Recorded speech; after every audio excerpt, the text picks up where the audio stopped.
We can just change how our identity is on social media, Yes. where you can change filters and create an avatar or a meme. I think this is also part of the reason that you're seeing gender fluidness. And it offers a much wider range and facets of the potential exploration of those different identities, and look at all sorts of ideas online and try them on potentially. There is a emotionally based parenting style. I don't want my child to feel uncomfortable or feel distressed. We really have to pay attention at an earlier age. How are we parenting our kids? It's a lack of tolerance to endure that the child at times might not be happy with the parent, just basing their decisions on their own emotions and the desire to be liked and see the child happy all the time. The child has somehow learned, if I really, really lean into my issue here, then I get more attention, I get more reprieve that might prevent us from not having to face certain stressors or inconveniences in life. Welcome to the Dr. Thornburg Wellness Podcast, where pediatrics meets functional medicine, blending science-backed insight, common sense, and a touch of shamanic wisdom from a father of 8. Hi, I'm Dr. Brian Thornburg, and today I am meeting with Dr. Udo Fischer. He is a psychologist here in Naples, Florida. We refer patients to each other. He is a fantastic resource, and I thought today we could continue our dialogue about some pediatric psychological issues. One of the trending topics on social media is teenagers are using these online quizzes to see if they have ADHD or autism. That is a popular trend. It's been happening for a few years. Inside of my house, I have 8 children, and my 4th child, who is now 18 years old, there were 2 distinct periods of time when she was 16 years old where she adopted the role of a deaf, mute, autistic child because she wanted to have the experience of that. So she literally went days without speaking. I didn't know that that's what she was doing. And after a couple of days, I asked one of her siblings if she was upset with me. And they said, no, she's just trying on a nonverbal autistic moniker or behavior. And she was exploring that because she was concerned about her own mental health. And I thought that was quite ingenious and a very different take on perception, and something that I don't think that we would have done as kids to take on a role like that. That'd be very difficult, but she did it for a long time. So, Yes. What are your thoughts on online quizzes and then kids coming in and adopting different, persona because of these online quizzes? Yeah. Wow, that's a very interesting phenomenon or question you're asking. What it reminds me of is how Jordan Peterson, looks at the teenage years through a certain lens, which is basically, you could interpret it as an identity crisis, not necessarily in a negative way, but in the way that the young, soon to be becoming adult, is trying to figure out who they are and who they would like to be, and how they, in conjunction with that, can define themselves and explain themselves to themselves.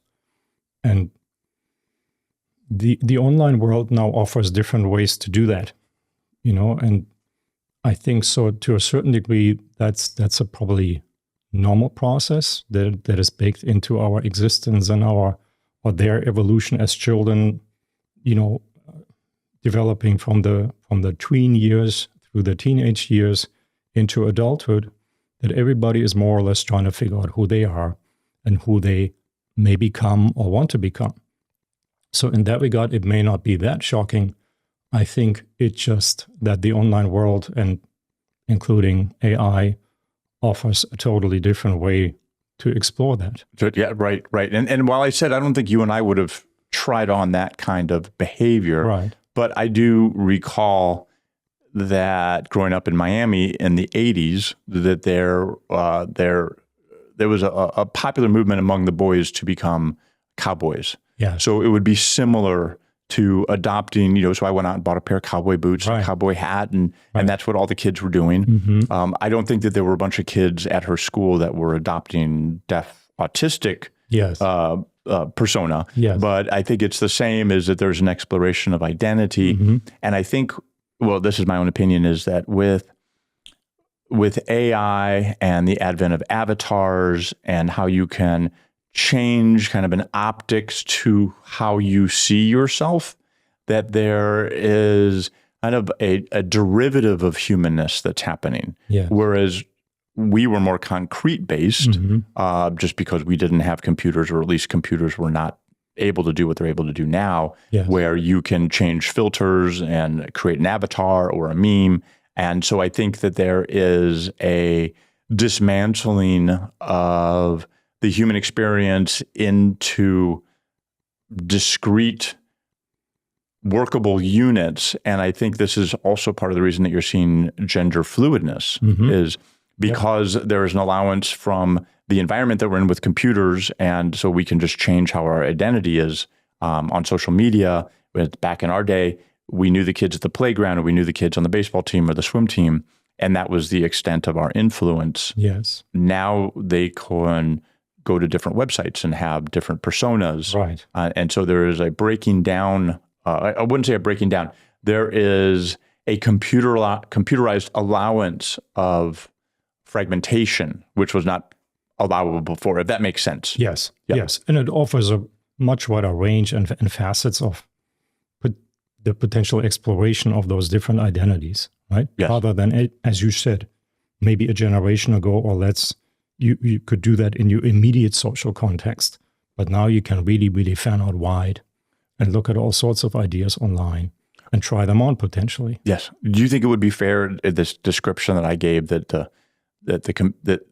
the penetrance of computers into our daily life and the allowance of breaking down what reality is because we're using it through a digital model, that is then being adopted by humans and then changing, basically like changing your clothes to have a different. Do you think there's some applicability in that? I mean, I don't know the psychological theories behind that, and I'm sure they're much more complex than my quick analysis here on the fly. Yeah. When you say applicability, you mean in a positive sense? Well, my experience with my kids and watching them go through their teen years and then having this very dramatic identity as a deaf mute, autistic, and playing that role for days at a time and on two separate occasions, and also looking at my children at who they hang out with and just the gender fluidness that goes with the kids today.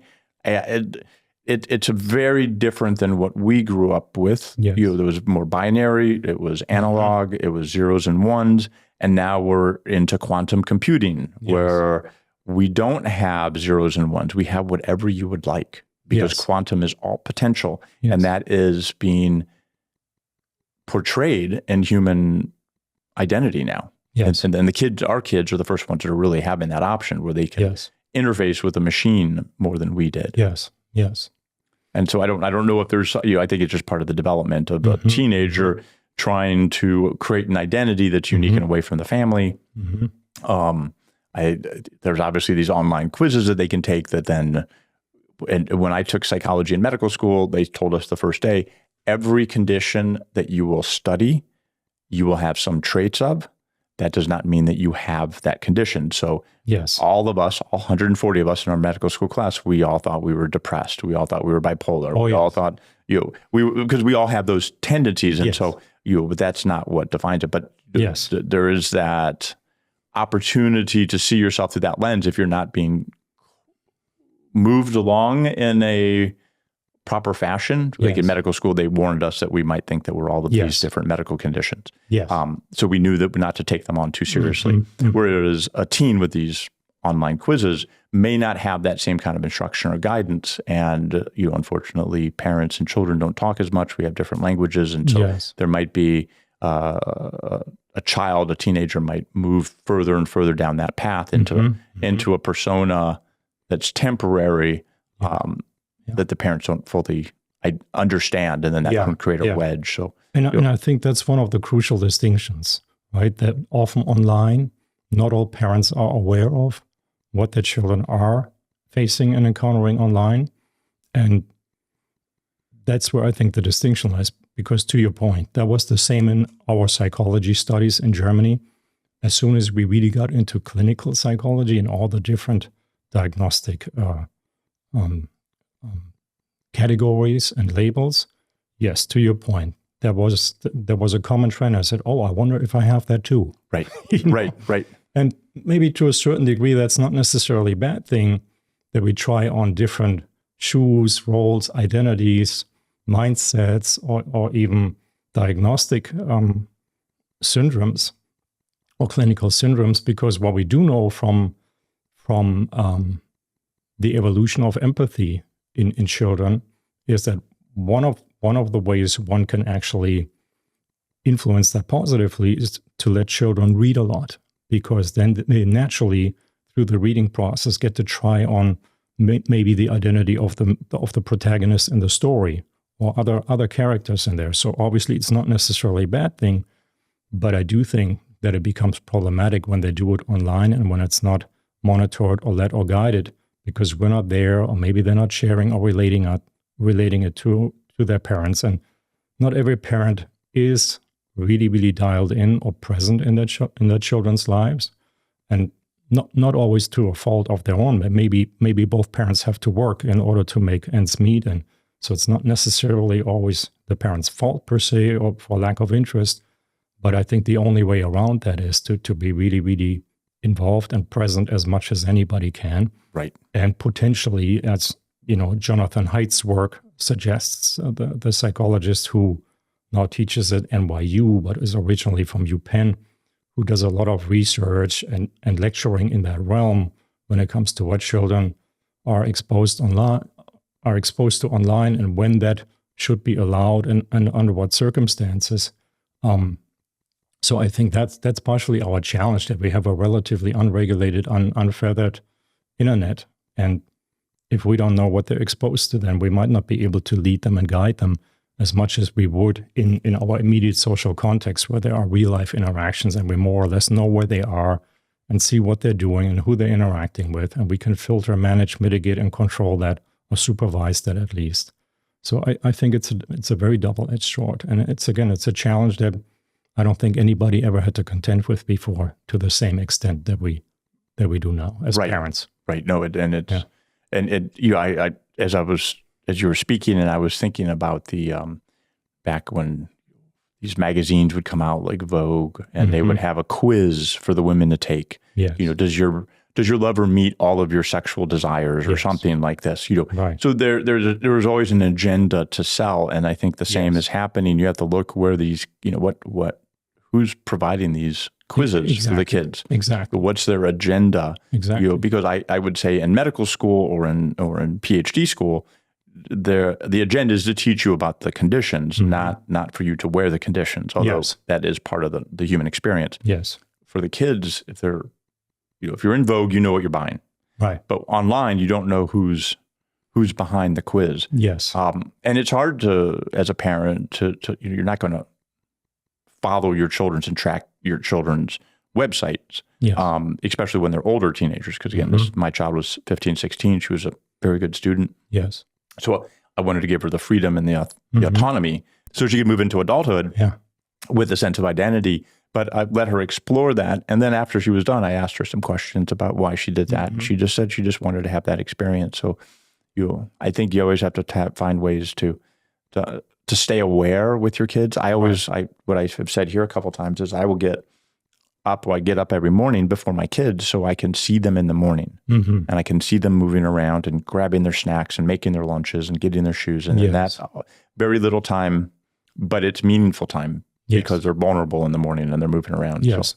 So that's doesn't mean I'm going to catch their online quizzes, but I will be able to see them on a daily basis so they know that I'm available should they want to avail themselves of a conversation with me. Yeah. Yes, absolutely.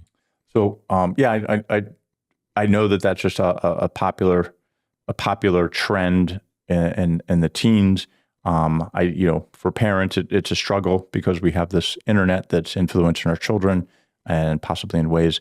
I don't advocate with my parents to take away the internet because especially, maybe if they're 13, I think there should be some controls, but once the child becomes 15, 16, 17, you have to look at them as a burgeoning adult, and we want to give them the the runway to take off and Right. to feel secure and spreading their wings to move out of the house. Yes. And so- you could probably relate that to other challenges in life, right? Like alcohol, for example, Right. or sexuality. Right. If you totally restrict these things, they will be explored by them once they're out of the nest. And God forbid they're several flight hours away at a university or college when they're 18 or 19. Well, guess what? Somebody else will teach them who might not have their best interest in mind, or at least lure them or, introduce them to that temptation, whatever it may be. So I agree. I think at a certain age, we should allow that at least in doses and maybe under some supervision. I mean, Jonathan Haidt, I think, has a lot of good suggestions for that matters. He suggests, what does he suggest? No internet exposure. I think he says until 12 or 14 maybe. No social media until 16. And whenever possible, let our children explore these things and enjoy these things in the common areas where we can at least look over their shoulders and not let their devices be taken into the bedroom before they're 16 years old, because then we have no idea what they're getting into. Right. And so I think he gives out some commonsensical guidelines that I think are good to consider for each parent, for that matter. Those are good. And we don't give, in my house, we don't provide a cell phone until they're in high school. Right. They don't need, in our opinion, they don't need a cell phone until they're in high school, because now they will. Exactly. They'll need it for classes, one, and two, they're going to stay after for clubs and sports, and they'll need to be able to communicate with the parents since they can't take the bus or there's not a carpool option sometimes. Yes. We also include a grade requirement. So if you have, I believe it's a C+ or higher, we will let you keep your phone with you during the school week. And if you have below a C+, then you're not allowed to keep your phone on school nights. You may have them on weekends, but if you have a failing grade, which is a C- or lower, then you are not allowed to have your phones on weekends until you pull your grades back up. Yes. So having that type of structure. What I often see in my practice is the parents can understand that approach. However, there's been too much permissibility that if the parent was to come in with very hard rules like this, the child would have a very difficult time because there's been a lot of permissiveness. And I would say that's the majority of parents, that there is an emotionally based parenting style as opposed to a milestone-driven parenting style, where they're looking at, I don't want my child to feel uncomfortable or feel distressed, and so I'm going to let them, prior to high school, they can have an iPad, they can have their games, they can have the scooter, whatever it is that makes the child happy. And so the phones come early, and then it's hard for the parent. When I share what we do at our house, there's kind of a rolling of the eyes, like, oh, that would be really difficult. So my point here is that we really have to pay attention at an earlier age about how are we parenting our kids, because by the time they're 16, we should just be icing the cake at this point. Yes. Yeah. I agree. So that's a good bridge into emotional parenting as opposed to, because that's also what I experience a lot in my practice is parents focus on their feelings or their child's feelings as opposed to looking at the child as someone who's moving along a conveyor belt to adulthood, and that at certain points, different pieces need to be put on. What I mean by that is, well, if you can potty train, then we're going to start to potty train you. If you're showing that you're keeping your diaper dry, your pull-off dry for 3 hours, then you're showing that so let's move you into that. Once you're able to sit down at the table, you should be expected to sit down at the table and not allowed to roam the house. When it's time to, take nap time at school, we're going to sit down and take nap time. When they are able to, in first grade, they're able to sit down, and we have an expectancy that they're going to follow the other children in the class, and they're going to sit down for the teacher, and they're going to behave. And a lot of times I find, and unfortunately, most of the time I find a lot of parents are in their feelings, so they're not corralling the child frequently enough. So then there's always an adversity or an upsetting event happening. I don't know. Maybe I'm speaking in circles, but I think that that's what I'm really trying to focus on in pediatrics is how can we share that emotional parenting is great because we want to connect with them emotionally, but that's not the end point in and of itself. Right.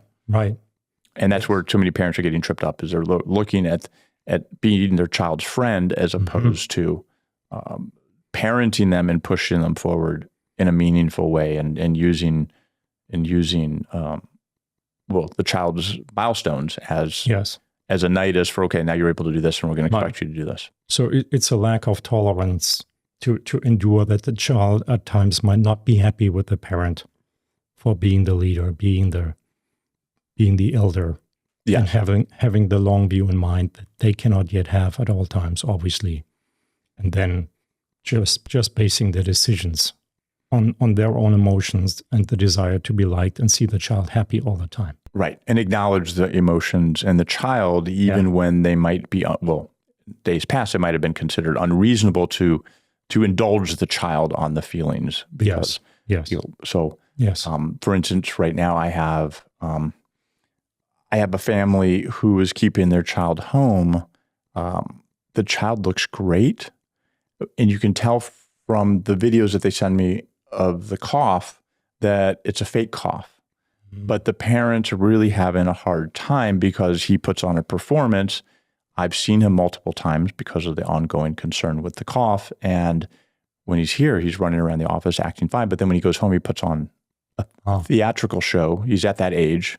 Yes. I don't want to give more identifiers. Right. And so you could see that the parents are not recognizing that this is a performance to stay out of school. Now the child's been out of school for many, many days. Yes. And, it's hard to convey that message to parents. And I don't know if there's any tips that you have to kind of tilt the scale towards recognizing that emotional parenting, while it's important up to a certain point, it can't be the end of parenting, the end point by itself. Yes. Yeah. It reminds me of another case that I once helped where a child didn't put on coughing, but extreme OCD, fears and behaviors and worries or concerns.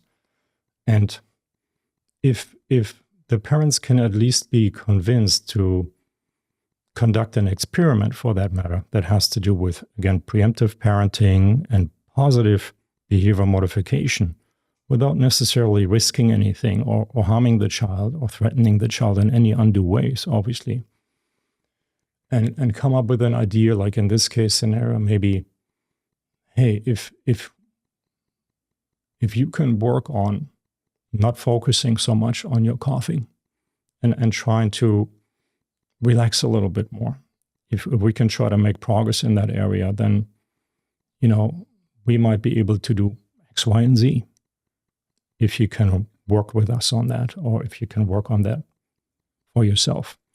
And of course, it might, in rare cases, validate where you don't have these cross-reference points that make you already believe that, this is not always the case. This only occurs in certain dynamics. The worst case scenario is that the parents would find out, like, no, it's not performative.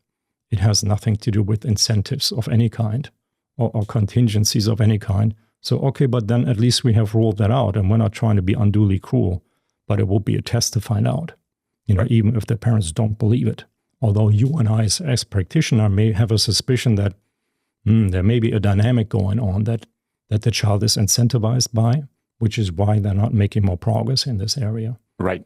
And that was the case in that other experience that I had, when both parents or the primary parent were willing to conduct this little experiment and incentivize the child to do better, in quotation marks.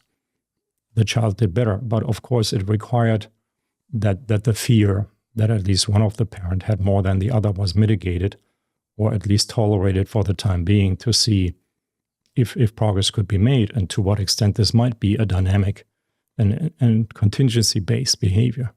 Yeah. Yes. So by repeatedly highlighting to the parent if there is a secondary gain that the child's Right. exhibiting. Right. The parent would have to see a few times that, Right. okay, when we provide a Right. different incentive, like Yes. let's not cough, or let's not line up our cars, and let's go focus at the playground. And, Yes. and then Yes. the child stops coughing, or they stop Yes. Well, becoming let's not be so OCD. iffy about a certain type of order or certain kind of habits that could be ritualistic and compensatory in behavior or germophobia or whatever it might be.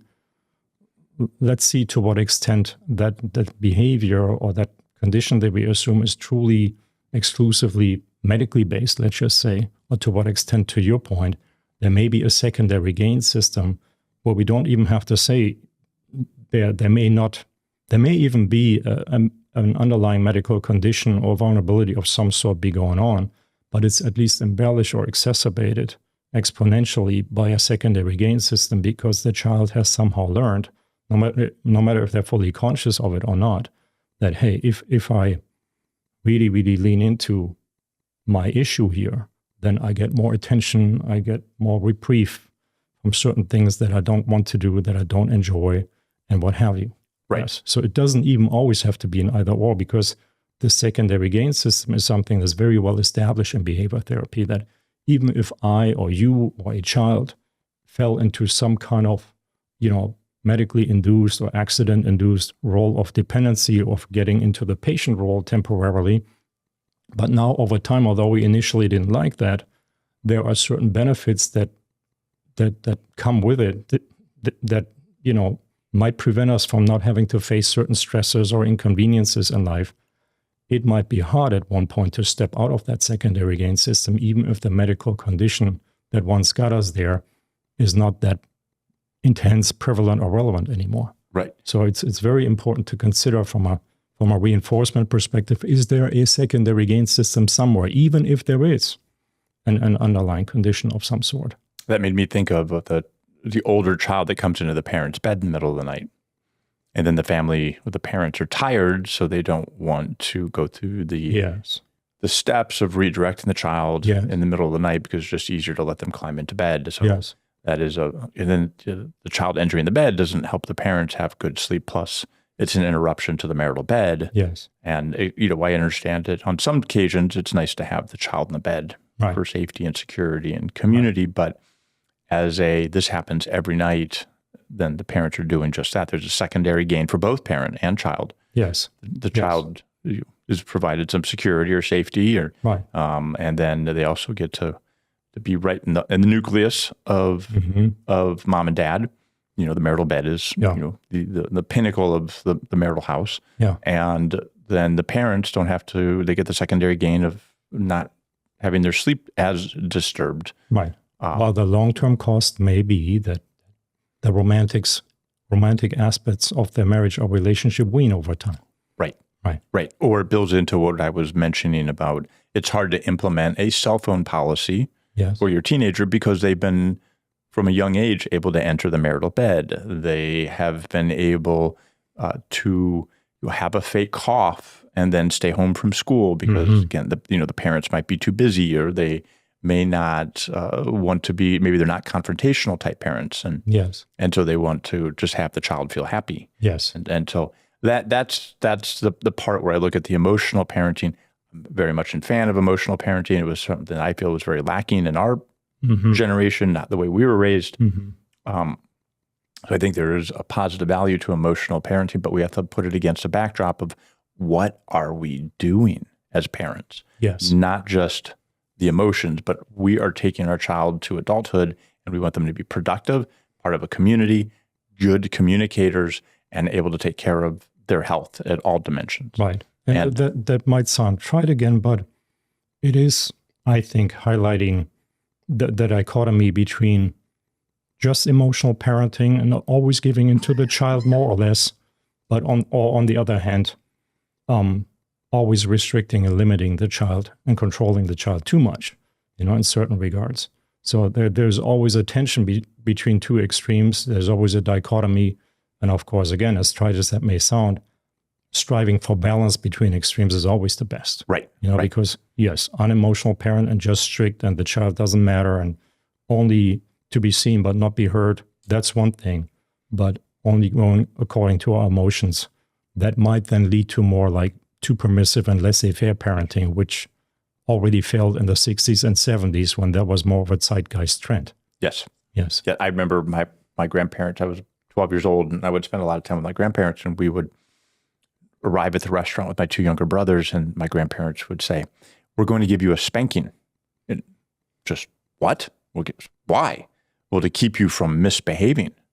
And that would have been an example of, again, they're an older generation that was focused on outcomes and not the emotions. And Yes. unfortunately, I did manage to talk my brothers and I out of the spanking, but I think it was really more of a warning shot over the bow that, we're not expecting, you through your rambunctious, I see. larger child, young teenagers, but to keep control. But that is something that I think, a lot of parents, had growing up was, the rule of the stick kind of controlled. And then obviously very authoritative. And we know that those parents who were spanked or endured physical abuse are more likely to engage in that behavior themselves as a way to handle the stresses of having their own children, because that's how they were programmed or how they were moved into their adulthood. Is that we and if they believe that they turned out somewhat all right, they often use that as a retrospective, justification as in, well, ultimately it didn't really hurt me that much, and we turned out all right, so that's okay to do. Right. And it's unfortunate that happens a lot. Yes. Yeah, it's not an easy task to be a parent. There's a lot of feelings that come on you. Nobody gives you an instruction manual. We don't have generational homes. People move away from home. Yes. And then you don't have the benefit of grandma, aunt and uncle, other family members, which could give you some guidance or give a little break. Sometimes a little respite. Right. And that doesn't happen anymore. Right. And so the parents these days are using surveys. We started this conversation with, or referencing their friends, and looking and trying to piecemeal together this parenting thing. And that's what my favorite part of pediatrics is, what are we doing as parents? And understanding that we as parents are products of our environment. I'm a product of my medical training, so I think a certain way. You're a product of your psychological training. You think a certain way. An attorney is going to think a different way. When we are raised with how our parents raised us, that influences kind of our pre-logical filter. So we interpret data differently. Even though we might be presented with the same objective facts, we're going to have different interpretations.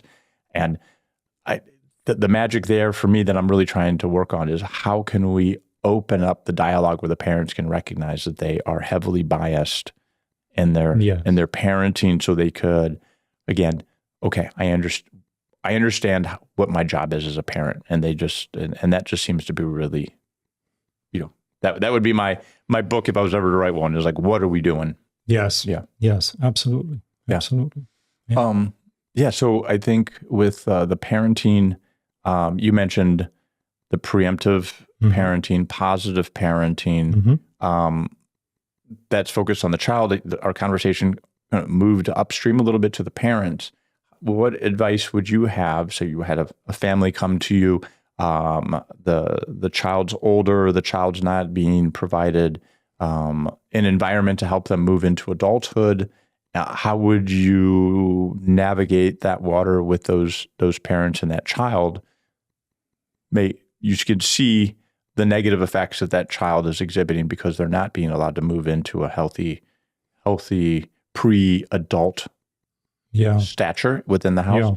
How because you can't come at the parents and say you're not providing this child adequate runway to become an adult, because obviously they would shut that down, especially if that's how they've handled their child up to that point. Well, you would obviously have to guide them there cautiously and empathetically, right? Because often it's their own upbringing or their own conditioning, or sometimes even their temperament that might explain why they're struggling with that, or why they can't see certain things not in a more balanced fashion. So my preference it is always to rather work with the parents and empower them if I can or if we can, rather than sit the child into an office for an hour every week. I don't think that works very well in such cases. I think it's much better to try to help the parents to get to know their child better, and in conjunction with that, balance out some more lopsided opinions or fears that might impact their parenting negatively. So, do they have to go to crisis in order to wake up? Like the child leaves home, runs away from home, or what percentage of the time does a parent say, wow, I really screwed up here? Sometimes yes, in extreme cases, unfortunately, not always, thankfully. So everything always occurs on a dimension, on a continuum in the human experience and in individuals and relationships. So sometimes yes, unfortunately and tragically. Right. So it's not until they have that. Yes. Sometimes they've lost. Sometimes they pick up on it earlier because the child's grades deteriorate or the behavior becomes more obstinate, or maybe they become more withdrawn at home. So often they pick up on it earlier, and we can get in front of it before it gets too late, or on top of it, whatever you want to say. But yes, in extreme cases, sometimes when parents cannot come together and maybe meet somewhere in the middle beyond the extremes, then that can happen, sadly. What advice then would you have for the teenager that then is not old enough to take corrective action on their own because they're a minor? They're feeling unsafe in their home. So what advice would you give to that teen? Because now what I tell families is if the parents aren't meeting the child's needs, the child's going to find someone who will meet their needs. Because if that's just how we're wired as humans is we will, especially at that age, we will go find our tribe.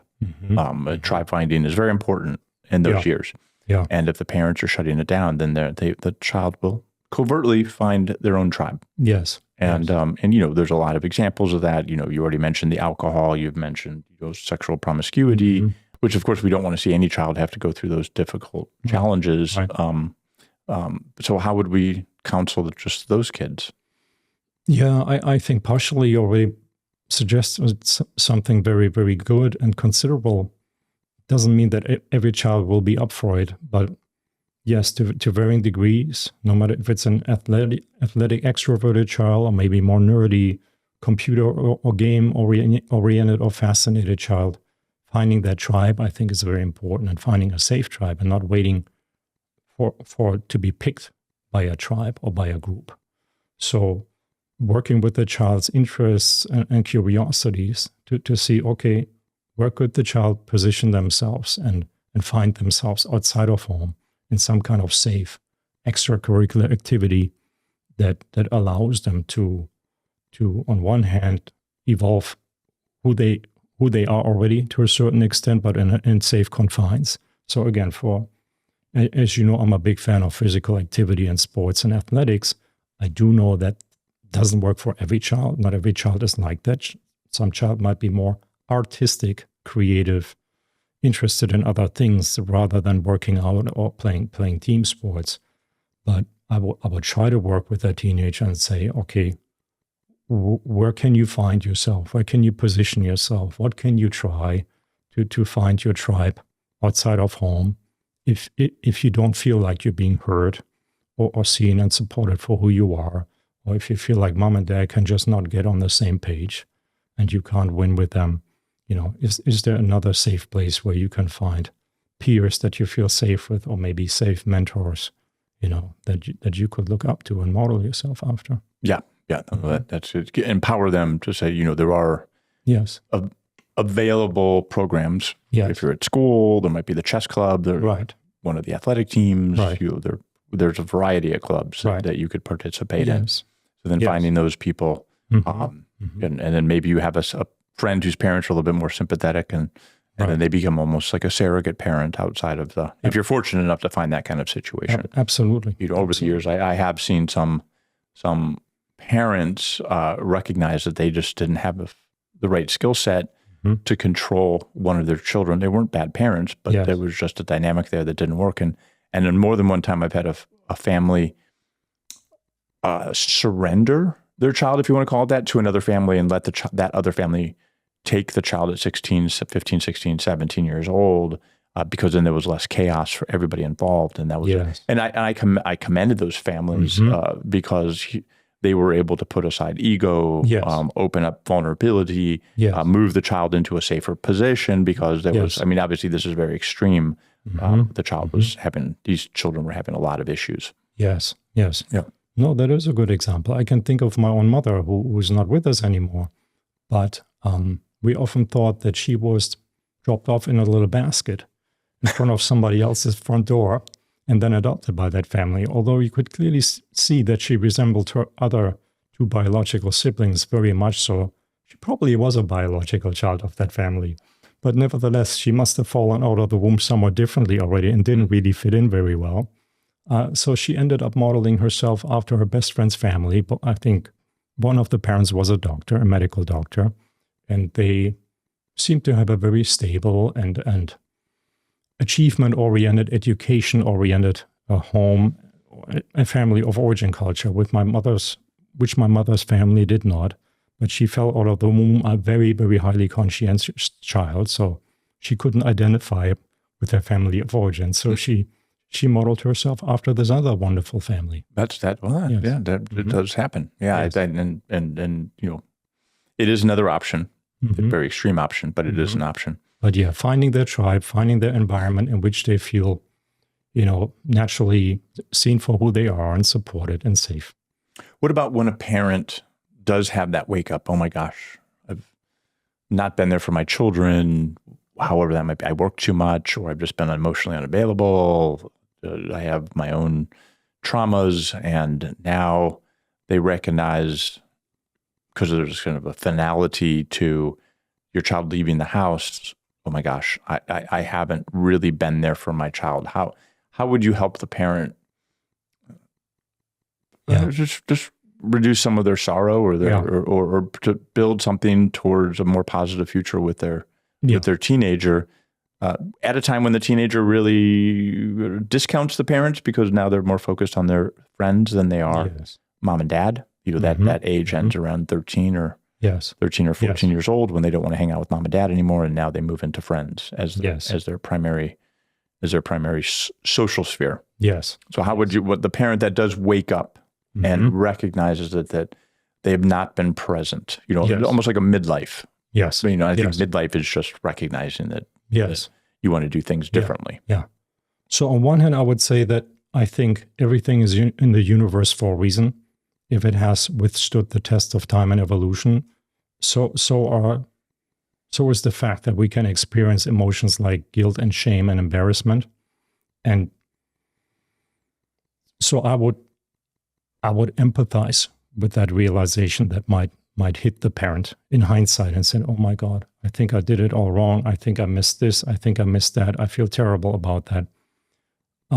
Because I do think those emotions are in place for us to evolve and create better versions of ourselves ultimately. Yes.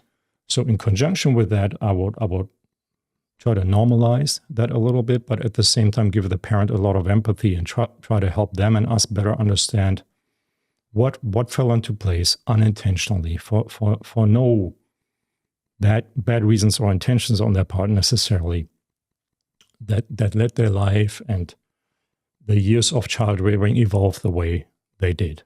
So hopefully they can give themselves empathy and understanding for that, and not just beat themselves up until the rest of their lives. How long would somebody have that period of, in medical school, they taught us bereavement when a parent dies, or God forbid, your child dies. Right. They told us 6 months. After 6 months, you're moving outside of typical. Of course, you'll have moments of sadness after the 6 months, but it's not all encompassing after that point. I've also heard other people say 3 months. Yes. So what happens, for 3 months to tell the parent, you're just in the process. It's normal to have these emotions for 3 to 6 months. Feel them, encounter them, get curious about that. So you would suggest considering and projecting the grieving model or the grieving process onto this realization? Well, I'm looking at if a parent realizes, oh, Mhm. I don't have a relationship with my child. I've now retired, and I recognize that cat's in the cradle, or I've always been too busy. Now my son's too busy for me, and Yes. so then there's a sadness that comes when you Yes. recognize that Yes. I could have done things differently, and I didn't. And then you Yes. have, okay, as a therapist, have empathy for yourself, which you Yes. should, because we all do the best we can at all times. And, Yes. and these parents aren't doing anything other than just surviving themselves. And again, this is where we don't have the extended family to help. Right. As we moved the same way, we have memes and avatars of the individual, derivatives of the individual. We now have derivatives of family. So we don't live in a nuclear family or an extended generational home. We go find our family in different areas. It might be a church. It might be through the sports team. It might be some friends at work. And so we have these derivatives of family. So when a parent recognizes, I kind of prioritized the wrong things, and now I don't have a relationship, and now I have the bandwidth to recognize this, and I feel terrible.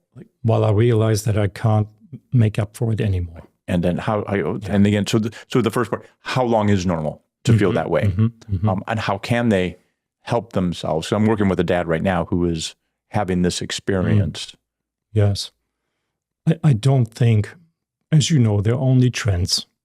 There is no perfect measure that can be attributed to every individual. So I think it's a little bit of an individual timeline. Of course, it cannot last indefinitely, because that will mean that we're not traveling through the grieving stages in a normal or healthy way, because at one point we should be able to come out on the other side with acceptance, never with liking or appreciation that we missed out on certain things and can't undo it anymore in hindsight, but at least with acceptance. So yes, to your point, I think if somebody really tries to work through it, I think it should, and of course it doesn't happen from one night to the other, but gradually over time, they should be able to get somewhere. Get through that work. Yes. Within 3 to 6 months, I would say. That doesn't mean that it's completely over after that, but it should get better over time. And I think the other thing in conjunction with that is, revisiting, understanding, certain things that we're not happy with or that we're mourning in hindsight that trigger those feelings of guilt or shame in hindsight then should only be considered with the goal in mind, again, to evolve a better version of ourselves for the future. And then to see, okay, what can I or we do today in this specific example to foster a closer connection with my loved ones or with my child today, as much as that is possible based on the circumstances. What I can do today. Right. Because that's all you have is what's happening today. Because then at least we can leverage the shortcomings or the omissions or misses of the past to make something better in the future. And I think that's part of the redemption. And it is 100%. And there's also, an assumption there that the child, adult child now, or late teen, is willing to offer the opportunity for redemption. But there might be some anger, in which case the parent then has the double effect of, oh my gosh, I missed out on this. I didn't do my best job, guilt. And now my child doesn't want to speak to me. Yes. Now I'm being punished in addition to the guilt that I'm experiencing. And to the extent that the child allows that to happen at any given moment of time, the answer to more quickly, hopefully, resolve that pain, anger, frustration, resentment, sadness that might be pent up in the child for this matter is to give a lot of empathetic acknowledgement and understanding of what I as a parent have now or do now realize. Right. And share that with my potentially now adult child and see, I understand how my preference or choices while I was trying to do the best that I can or I thought I would or did impact you. So empathetic acknowledgement is always the best way to help the other person, in this case scenario, the adult child, to release what is pent up in their sail as negative emotion, as quickly as possible and as quickly as they're open. If they're open to listen to me, then I have a chance to do that and to approach them and do that as frequently, elaborately as I have to help us both through that process. I watched a video a while back, a couple of years ago, and the recommendation in this scenario was to write your child or the other person, Yes. doesn't have to be a child. I look back and I could have done things differently. And there were Yes. times that I needed, and I should have reached out for a hug rather than using a critical tongue. Yes. And I missed those opportunities. Yes. I apologize for not having acknowledged you where you were at. I was in my own pain. Yes. I'm not excusing where I'm at. Yes. I would like an opportunity to rewrite that history by making myself available when you're ready. Yes. Because again, we have to acknowledge that the other person is not here to meet our angst and to work at our timetable, but then they are an independent person that needs to work through those. And I loved that approach because it created the vulnerability. It was very clear and direct. Yes.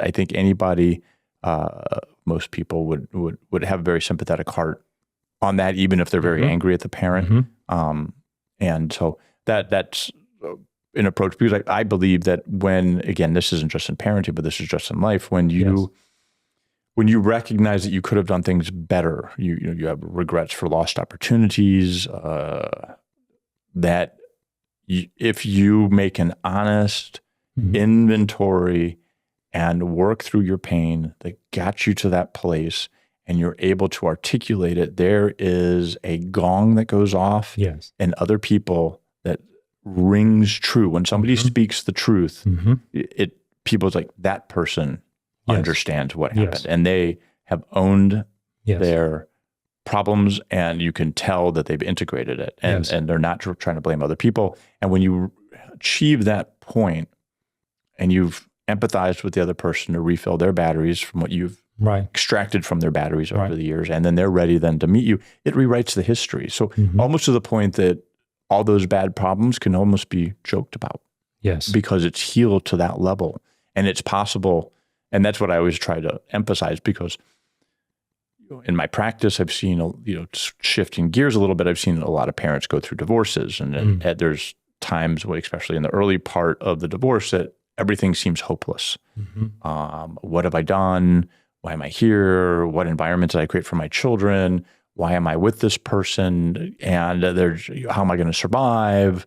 There are all of these existential and practical questions that terrify them. Yes. And I tell them, if you do your work and you find out why you got into this relationship, what happened from your past, so you can own those events, so you're not triggered any longer when similar events happened, because the way we were parented often is reflected in how we parent.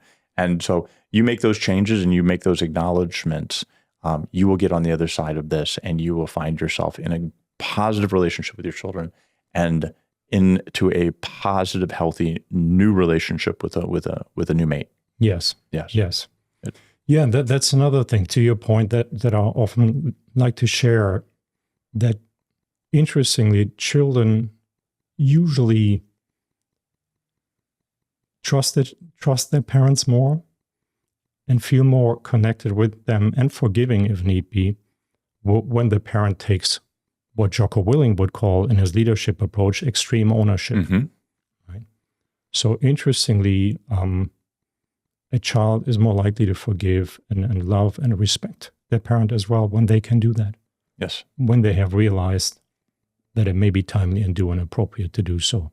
So sometimes I think we have a little bit of a latent misconception that because we have to be the authority figure and we are above in the hierarchy in relationship to the child, that we cannot do that. But of course it has to be done in a certain way, the way you just outlined. But when a true and genuine, sincere and empathetic explanation and acknowledgement is being given, not to use it as an excuse or as a quick, I'm sorry, let's move on, it usually leads to more love and connection and reestablishment of respect and trust. Yes. Yes. Yes. And I think there's an element that, I love the beauty that we can rewrite the past by owning the past. Yes. And heal. I think one of the things that I took away from Marshall Rosenberg's work and nonviolent communication was he had the question of, why is it a lady who was in a village in Africa, when a warring tribe came to her village, she hid underneath the floorboards of her hut and heard her husband and children being killed, then the warriors from that other tribe actually stayed in the village for several days, and she just had to stay quiet, knowing that her entire village had been killed, including her family. And once they left, she was able to go to the bigger town, tell them what happened. And the warlord from her side said, well, you need to speak against them. And she said, no, this needs to stop. Mm-hmm. And that was the part of nonviolent communication that really motivated Rosenberg to say, why is it that some people can do that and then somebody else has a minor transgression and they just can't let it go? Yes. What is it about that element? And that's, that's the labeling that he eventually, compassion and the labeling. Right.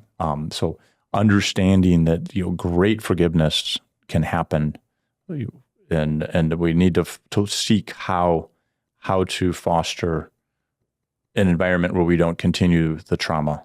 But yes.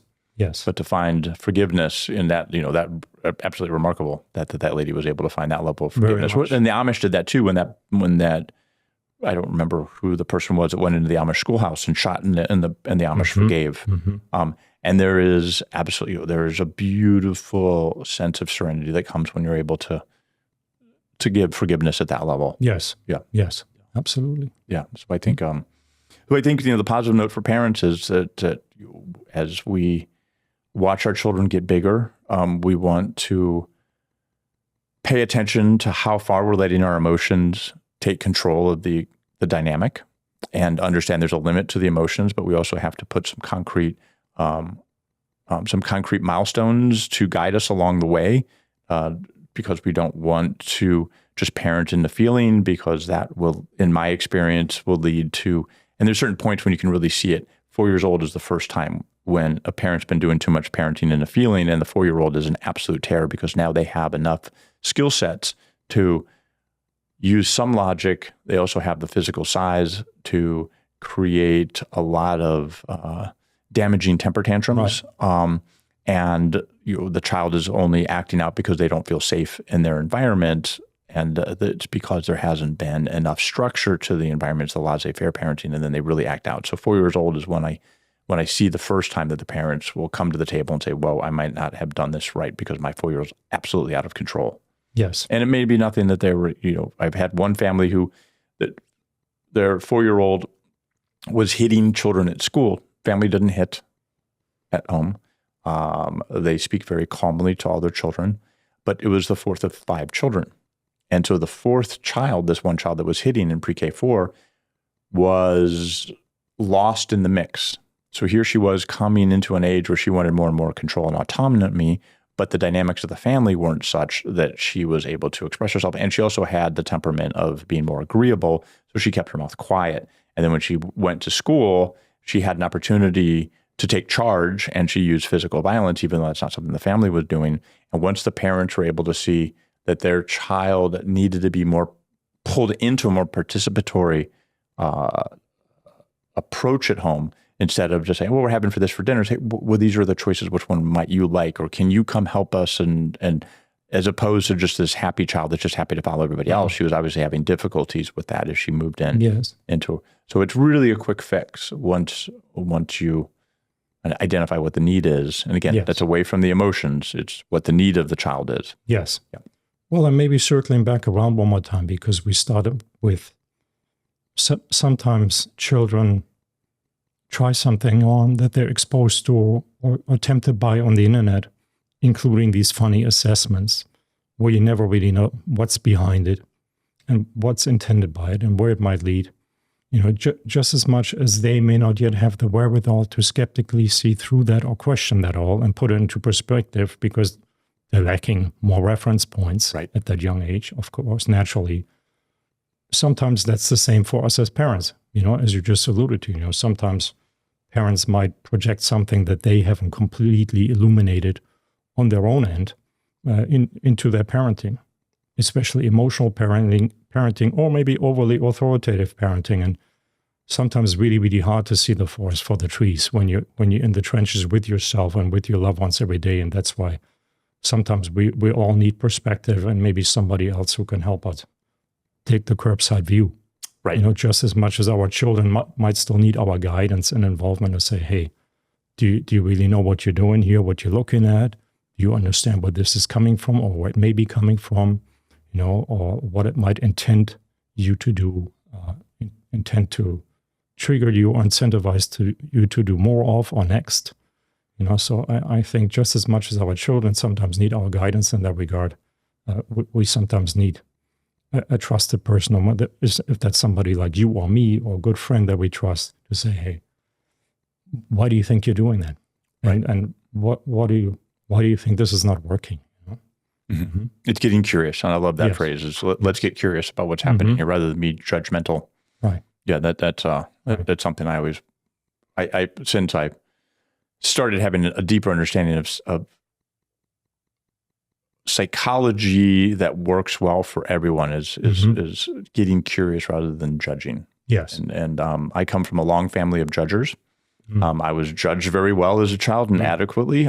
So I'm like, as Rosenberg says, he speaks many dialects of Jackal, very many dialects of Detroit Jackal, I think he said, which is this very judgmental language. Yes. And I think a lot of us grew up in that environment. And then so we turn that judgment on someone else once we have the skills and the size and the authority to use it. And all we are doing is echoing our parents. Right. And when we start to realize that let's get curious on this rather than judging the person. I once had a dad say to me on a Saturday, why do my children have to suffer so much? And you, as a pediatrician, that's quite an aggressive statement to say to your pediatrician as you're looking at their sick child. And, you know, instead of becoming upset with that perspective, I said, well, I'm curious what you mean by that, because that suggests that I'm not managing your children correctly. And because I'm a holistic pediatrician, I don't throw antibiotics at them. So from his perspective, the dad's perspective was, well, other kids get thrown antibiotics right away and they don't suffer as much. And I said, well, that's why you hire me to decide when to use an antibiotic. So you're judging me from a standpoint of your children are suffering, but what about the fact that they've not been on antibiotics? That they had some discomfort relative to this other child, but nothing terrible because they're all fine. And so what would the long-term effects of being on antibiotics many times, like your friend's children are? I've never misdiagnosed your child at any point. So it's not a situation, but the dad had to recognize that, you know, saying that his children were suffering because they were choosing a path of a more holistic approach. He needed to be reminded about what they were doing. So rather than my taking a confrontational position, it was, okay, there's something that this dad is feeling that I need to pull out. Yes. So I can understand why he feels his children are suffering compared to other children. Yes. And then once he understood that, well, he was labeled, and he said that I'm calling it suffering. The children actually aren't suffering. And I am glad that they've not been on antibiotics because I know the long-term benefits of that. So he was able to see that he was using Jackal language, emotional language, emotional parenting language, instead of asking a more direct question. And then that's something that I think as age comes about, you learn not to be as responsive with words like that, but you get curious more because you start realizing that you're projecting a lot when you hear somebody else speak. And so it's learning to be objective in the hearing of it. And in conjunction with that, I think you hinted at that before. Sometimes it takes a deep breath to not let your own ego react to that. Right. You know, and just say, okay, let me ask more questions. Yes. Before I jump onto what it appears to be on the surface level. Yes. Right. Well, thank you very much for having a conversation with me today. I think that we covered some good ground, and I like the flow of our talk, so we should definitely do some more of these. Wonderful. Thank you so much for the opportunity, as always. Thank you. Yeah, thank you. All right, bye-bye. Bye. Thank you for joining us on the Dr. Thornburg Wellness Podcast. Come for the science and common sense. Stay because it works.